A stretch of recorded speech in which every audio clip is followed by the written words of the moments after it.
And I do love that we coordinated. I like that you reached out to me and made sure I was wearing purple. It was really very thoughtful of you. So thank you so much for that. I know. I had the same idea. See, great minds think alike. It just shows that you're a pro. I love it.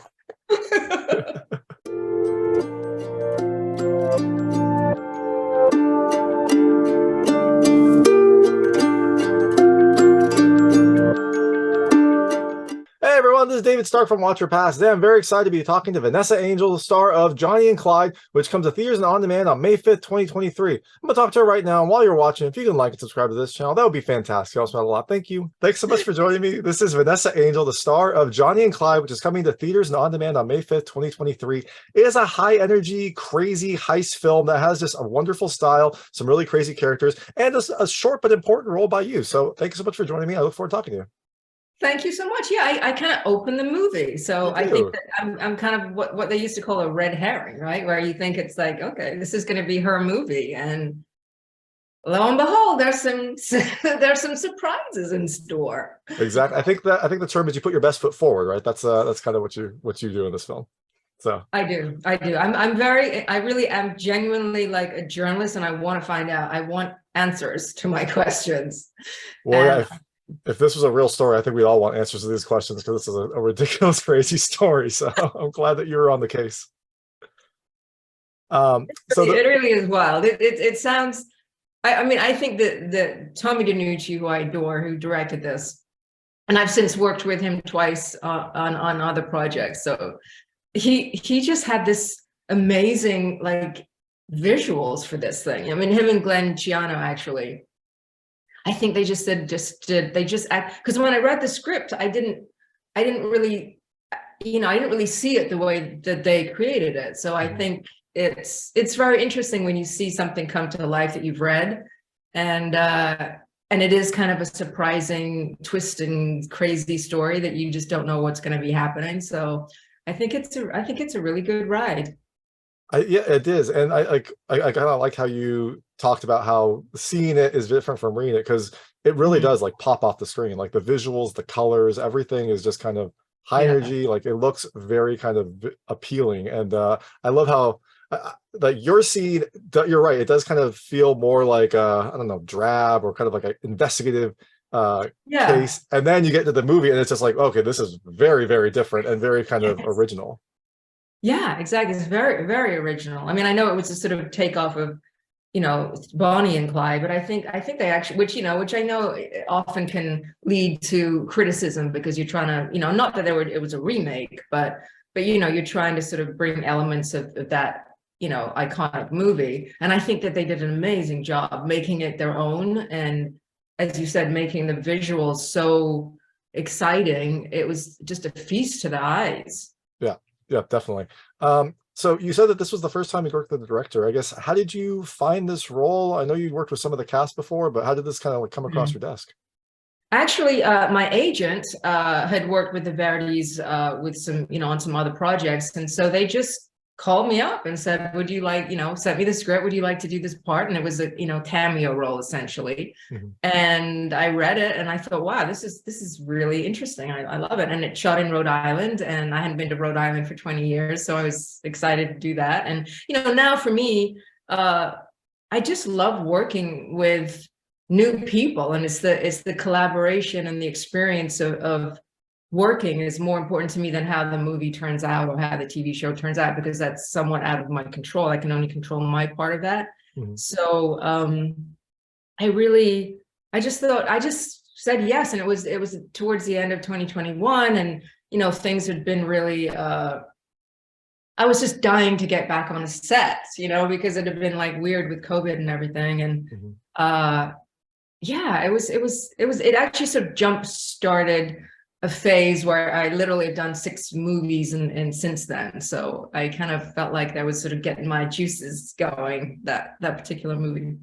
Oh, so yeah. So I was curious if this had been like filmed, I don't know, in the COVID time or kind of in that weird time when, we're in COVID and we weren't in COVID and people were working, but you had to have very strict restrictions. It was kind of then. It was September, October of 2021. And so things were sort of stopping and starting. And it did make it very difficult for productions because you'd have to test every morning, and if everybody is sick, you have to shut down. It was horrible, difficult times, I know, for everybody in every walk of life. So it was definitely, it definitely made it a little bit more complicated, but it's amazing that everybody kind of got through this, right? We all got, exactly. Well, most of us got through it. I mean, I'm not, we got through this phase. Let's see what what COVID season 2 brings, or whatever the next one is.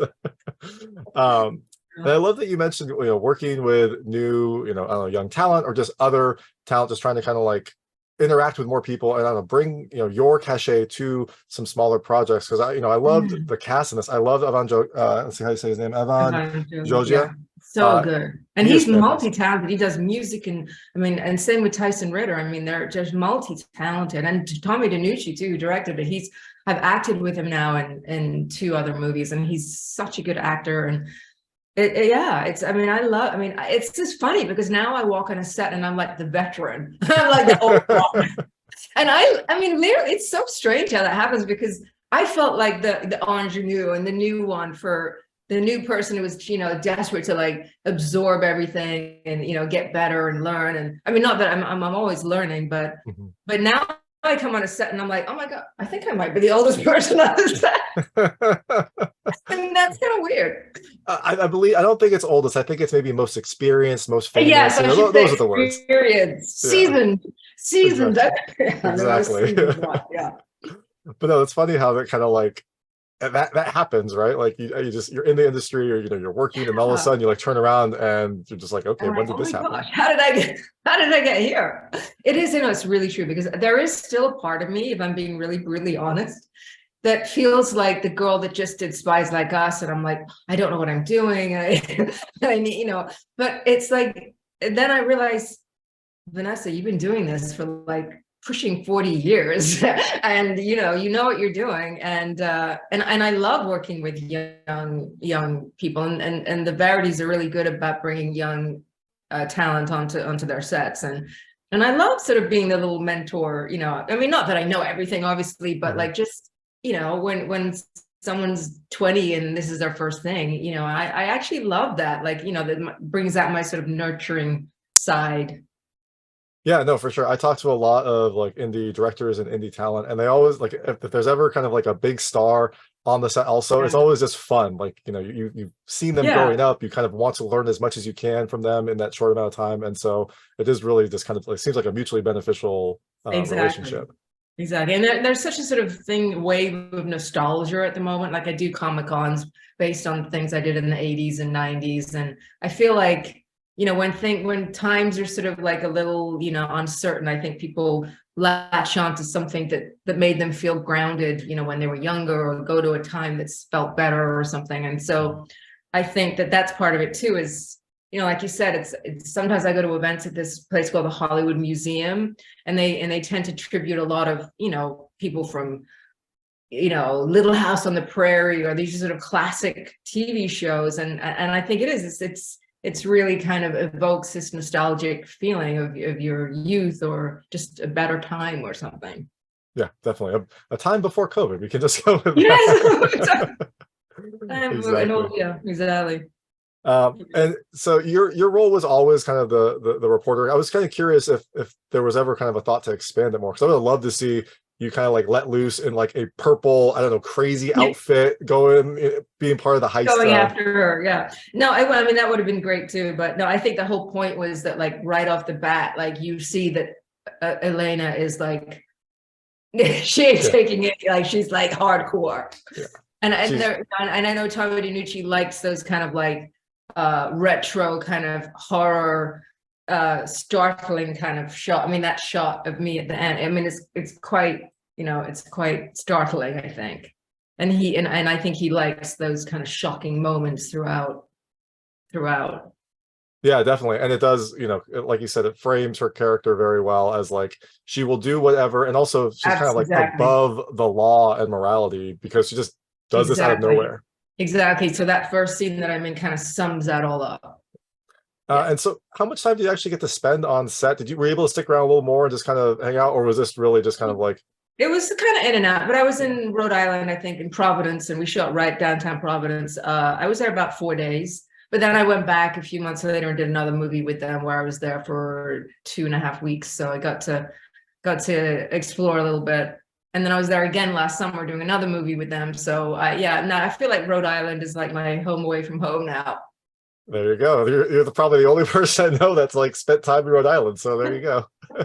Well, it is the Farrelly brothers who did Kingpin from Rhode Island. So we actually had the premiere of Kingpin in Newport, Rhode Island in 1996. So there's that. It comes full circle. There you go. Yeah. Yeah. So I know we have limited time, so I'm going to switch. I call it the lightning round. They're just lightweight questions about the film. I want to see how your personal experiences map to things in the film. You can feel free not to answer any of them. I will not be offended, but I try to keep them very answerable. Okay. First question is, did you ever want to be a journalist? Yes. Oh, wow. Very cool. Actually, my daughter she just graduates from USC with a degree in journalism. So I guess I'm living vicariously through her. That's awesome. Or you raised her right? Like you kind of gave her a sense of purpose and a new identity. And also fight on. I'm glad that your daughter went to USC. That's fantastic. Yeah. Thank you. Second question is, have you ever secretly recorded someone? No. Oh, no, that's true. No, I did. I have. It was somebody who ripped me off with some service. This is like in the late 80s when I think maybe that was okay.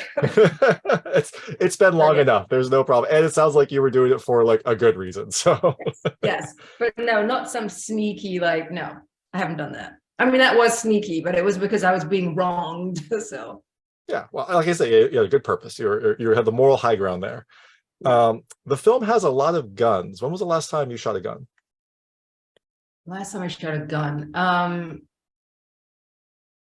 probably on not in real life, obviously, but on a movie. I'm trying to think. I know I played a police officer on this show a long time ago called Reasonable Doubts with Mark Harmon, and I was a cop, so I used a gun a lot then. But that was a long time ago. I can't remember. I've used several guns on.